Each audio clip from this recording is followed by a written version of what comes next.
नाज़रीन, आज के दौर में जहाँ बहुत से चैलेंजेज़ हैं, वहीं पे वालिदैन को एक सबसे बड़ा चैलेंज कि वालिदैन जो जिस राह या फिर जिस फ़िक्र पे होते हैं, औलाद उनके पीछे उनकी राह पे क्यों नहीं चलते। इसमें वालिदैन का बहुत बड़ा कसूर है, मेरी ज़िंदगी का एक्सपीरियंस है, आँखों देखा हाल है। इसकी एक बहुत बड़ी वजह है और वो सबसे बड़ी वजह ये है कि वो वालिदैन क्या करते हैं, वो खुद तो किसी भी फ़िक्र के साथ जुड़े हुए हैं, किसी भी तंज़ीम के साथ जुड़े हुए हैं, किसी भी नज़रिए के साथ जुड़े हुए हैं, खुद तो वो उसमें बहुत ज़्यादा पुख्ता हैं। हाई लोगों को उस चीज़ की दावत देते हैं, लोगों को उस चीज़ की फ़िक्र देते हैं, लेकिन उनकी औलाद अपनी औलाद क्यों नहीं जुड़ती, उसकी बहुत बड़ी वजह मैं आज आपको उसकी यानी इसके अलावा कोई वजह नज़र ही नहीं आती। वालिदैन उस वक्त मजबूत दूसरों को दावत दे रहे होते हैं, दूसरों को पैगाम दे रहे होते हैं, लेक्चर दे रहे होते हैं, उनकी अपनी औलाद क्यों नहीं जुड़ी होती, इस वजह से कि अपने वो जो वालिदैन अपनी औलाद को जब स्टडी के लिए एजुकेशन के बड़े-बड़े स्कूलों में, क्योंकि उस वक्त कामयाब हो चुके होते हैं ना, पैसा भी होता है, हर चीज़ होती है, तो उन इदारों में भी नहीं पढ़ाते बल्कि बड़े-बड़े इदारों में पढ़ाते हैं, नाम बहुत बड़े-बड़े जहाँ से डिग्रियाँ मिलती हैं,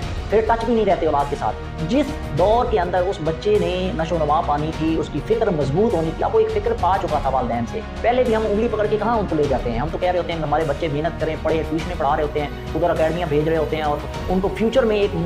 लीडर देखना चाहते हैं। हालाँकि हमें पता होता है कि लीडर इंसान कैसे बनता है, कि वो एक तरफ पढ़ भी रहा होता है, दूसरी तरफ फ़िक्र के साथ जुड़ा होता है, परेशानियाँ, टेंशनें, हर तरह से रुकावटें भी आ रही होती है, एक स्ट्रगल करके एक मकाम पे पहुँचता है, लेकिन फिर भी हम दूसरे प्रोसेस को तरजीह दे देते हैं और हम उन्हें क्या पूरी स्टडी पे फोकस करवा देते हैं, बिल्कुल अनटच कर देते हैं आपसे अपने से। और जब वो यूनिवर्सिटीज़ के माहौल में जाते हैं, जो वहाँ पे अपाहज लोग पैदा किए जा रहे हैं, दीन के हवाले से तो कोई फ़िक्र ही नहीं है। मैं अपनी ईमानदारी से बता रहा हूँ, मुझे ऐसे-ऐसे लोगों का पता है जिन्हें गुस्ल का भी नहीं पता। तो यूनिवर्सिटी से जैसे दूसरे अपाहज और एबनॉर्मल लोग निकलते हैं, मैं फ़िक्र के हवाले से कह रहा हूँ, नज़रिए के हवाले से कह रहा हूँ, पुख्तगी के हवाले से कह रहा हूँ। असल चीज़ एहसास और बुनियाद वो डिग्री या वो कामयाबी नहीं है, बल्कि उसकी वो फ़िक्र थी, वो नज़रिया थी, वो अप्रोच थी, वो सोच थी, वो कंसेप्ट थे जो उसने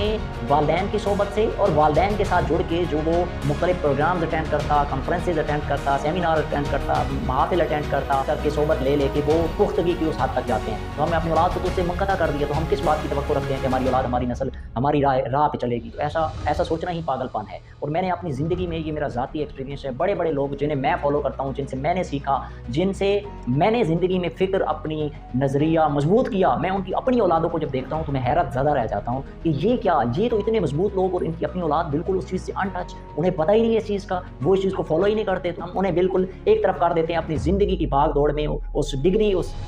कामयाबी के पीछे, कि हम उन्हें अपनी सोहबत से, उस सोहबत से जहाँ हमें खैर मिली थी, उससे भी मुनक़ता कर देते हैं और उससे भी मुनक़ता कर देते हैं। उसके बाद उसने यही करना है जो कुछ माशरे सोसाइटी में दूसरे लोग हासिल कर रहे हैं, उसी माहौल में जब वो जाते हैं तो उन्होंने भी वही हासिल करना है। तो खुदारा अपने आप पे रहम करें और अपनी औलाद पे भी रहम करें।